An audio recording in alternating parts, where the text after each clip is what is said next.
안녕하세요, 작곡가 오땡큐입니다. 오랜만이죠? 오늘은 좀 특별한 이야기를 해보려고 해요. 바로 우리 주변에 고립된 청년들에 관한 이야기입니다. 여러분은 우리나라의 고립운둔 청년 인구가 54만 명이라는 사실 알고 계셨나요? 고립운둔 청년은 질병이나 장애 또는 임신, 출산과 같은 사유 없이 외출을 거의 하지 않고 집이나 방처럼 제한된 공간에서만 지내는 청년층을 말해요. 보건복지부 통계에 의하면 고립운둔 청년 인구는 2022년 24만 명에서 2023년에는 49만 명으로 2배 넘게 뛰었고, 그리고 올해 2025년에는 54만 명까지 빠르게 증가했는데요.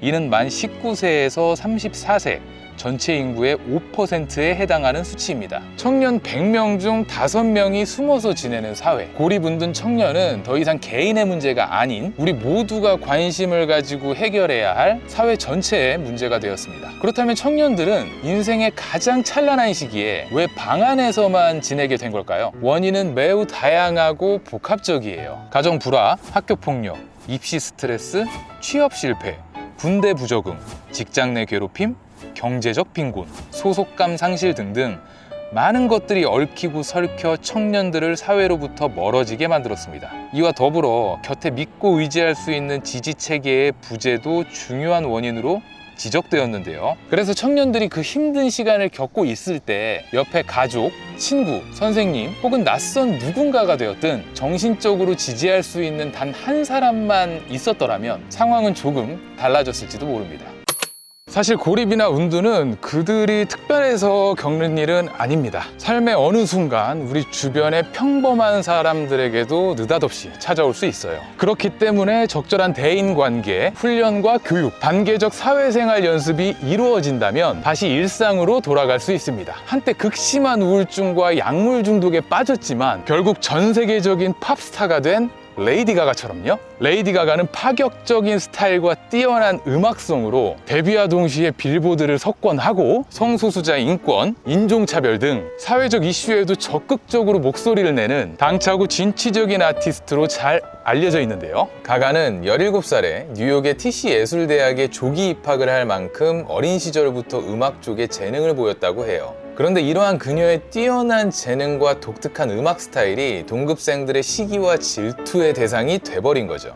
그래서 가가는 학창시절 내내 따돌림과 조롱으로 힘들어했고 결국 대학을 중퇴 후 한 음반사와 계약을 하게 됩니다. 그런데 불행히도 이번에는 그 프로듀서가 아주 나쁜 어른이었어요. 앨범을 빌미로 가가에게 수차례 협박과 성폭행을 일삼았습니다. 이 일로 완전히 그녀는 무너졌고 극심한 우울증과 약물 중독에 빠지게 돼요. 그런 그녀가 다시 일어설 수 있었던 원동력은 가족, 특히 아버지였습니다. 그녀의 아버지는 마약에 취해 있는 가가를 보고도 질책이나 비난을 하지 않았다고 해요. 그런 아버지의 인내와 지지 덕분에 가가는 재활에 성공했고 새로운 음반사와 계약해 2008년 데뷔곡 저스트 댄스와 포커페이스로 결국 전 세계적인 스타가 되었습니다.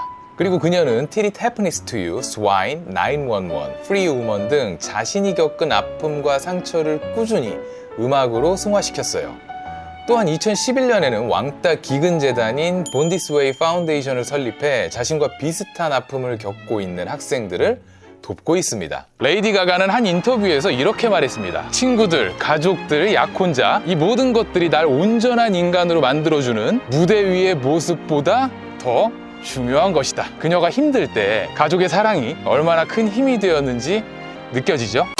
또 다른 예로는 가수 원슈타인이 한 TV 프로그램에서 학교 폭력 피해를 고백한 적이 있어요. 원슈타인은 쇼미더머니에서 얼굴을 알린 후 독특한 음색과 개성 있는 스타일로 꾸준히 사랑받고 있는 힙합 아티스트인데요. 그는 고등학교 시절 동급생들의 지나친 괴롭힘 때문에 학교에서는 자는 척을 하고 집에서는 혼자 게임을 하며 대부분의 시간을 보냈다고 해요. 당시 너무 힘들어서 세상을 포기하고 싶었던 적도 있었다고 합니다. 하지만 졸업 후 학교를 벗어난 그는 가수의 꿈을 통해 다시 세상으로 나아갈 용기를 냈어요. 20살 어린 나이에 청주에서 서울로 올라와 지하 자취방에서 각종 알바와 버스킹 공연으로 생계를 이어가면서 꾸준히 음악을 만들었습니다. 그리고 그렇게 완성된 믹스테이프 리플레이가 입소문을 타면서 결국 매드클라운의 힙합 레이블과 계약에 성공하게 된 거죠. 대단하죠? 원슈타인은 한 잡지 인터뷰에서 이렇게 말했어요. 내 음악으로 사람들이 행복하길 바라지만 사실 음악을 찾지 않는 삶이 어쩌면 제가 꿈꾸는 세상에 가까울지도 모르겠다 라고요. 원슈타인은 음악이 삶이 힘들 때 찾는 존재라고 생각하는 것 같았어요. 그의 말에서 학창시절의 상처와 아픔을 극복할 때 음악이 얼마나 큰 힘이 되었는지 느낄 수 있는 대목이었습니다. 오늘 제 이야기가 어떠셨나요? 혹시 오늘 이야기가 내 이야기라고 생각이 되거나 주변에 누군가가 생각나진 않으셨나요? 그렇다면 만나봐요 집 밖의 숲 프로그램의 문을 두드려주세요. 만나봐요 집 밖의 숲은 해운대구청과 송구 클럽하우스가 함께하는 고립청년 지원 서비스입니다. 더 많은 청년이 집 밖으로 나올 수 있도록 지금 함께해 주세요. 감사합니다.